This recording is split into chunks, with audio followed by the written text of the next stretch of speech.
আসসালামু আলাইকুম, welcome back to Suhas kitchen corner. আশা করি সবাই ভালো আছেন। তো আজকে আপনাদের জন্য নিয়ে আসলাম চিকেন বিরিয়ানির একটা রেসিপি, একদম ঘরোয়াভাবে, একদমই সিম্পল মশলা দিয়ে।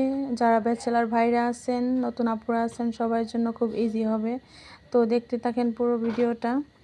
আমরা এখানে প্রথমে একটা হাঁড়িতে তেল গরম করে নিব, তারপর গরম মশলা দিয়ে দেব, তারপর আমরা পেঁয়াজ কুচি দিয়ে দিলাম।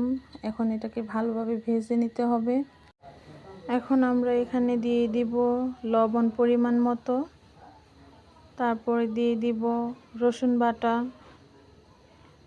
1.5 টেবিল চামচ, তারপরে দিয়ে দিব আদা বাটা 1.5 টেবিল চামচ,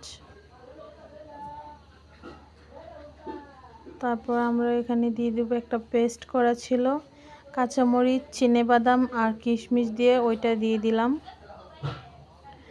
এখন আমরা এটাকে ভালোভাবে নেড়ে নিব, কষিয়ে নিতে হবে মশলাটাকে, যাতে কাঁচা গন্ধটা চলে যায়।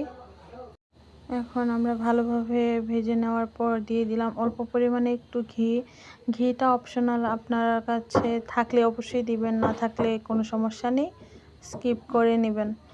তারপর আমরা এখানে দিয়ে দিলাম জিরার গুঁড়িটা দিয়ে এখন ভালোভাবে ভাজা হয়ে গেলে আমরা এখানে দিয়ে দিব পানি পরিমাণ মতো। পানিটা দিয়ে মশলাটা ফুটে আসার জন্য অপেক্ষা করব। এখন আমরা দিয়ে দিব সামান্য পরিমাণ লাল মরিচের গুঁড়া। এখন দিয়ে দিব টমেটো কেচাপ পরিমাণ মতো। এখন দিয়ে দিলাম চিকেন, কেটে রাখা মাংসটা দিয়ে দিলাম। এটাকে ভালোভাবে কষিয়ে নিব।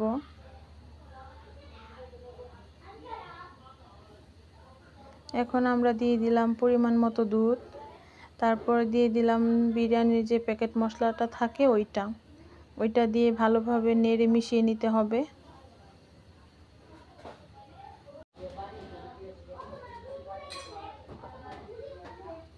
এখন আমরা দিয়ে দিব সামান্য পরিমাণের লেবুর রস। এখন আমরা চালটা ধুয়ে নিয়েছিলাম। এখন এই কষানো মুরগির মধ্যে আমরা দিয়ে দিব পানি, দুধ, চাউল সব কিছু একসাথে দিয়ে যখন ভালোভাবে ফুটে আসবে, বিরিয়ানি তৈরি। আর যদি রেসিপিটা আপনাদের কাছে ভালো লাগে, অবশ্যই একটা লাইক, কমেন্ট, শেয়ার করে দিবেন। আর সুহাস কিচেন কর্নারকে সাবস্ক্রাইব করবেন। ধন্যবাদ। আপনাদের কাছে ভালো লাগে, অবশ্যই একটা লাইক, কমেন্ট, শেয়ার করে দিবেন। আর সুহাস কিচেন কর্নারকে সাবস্ক্রাইব করবেন। ধন্যবাদ।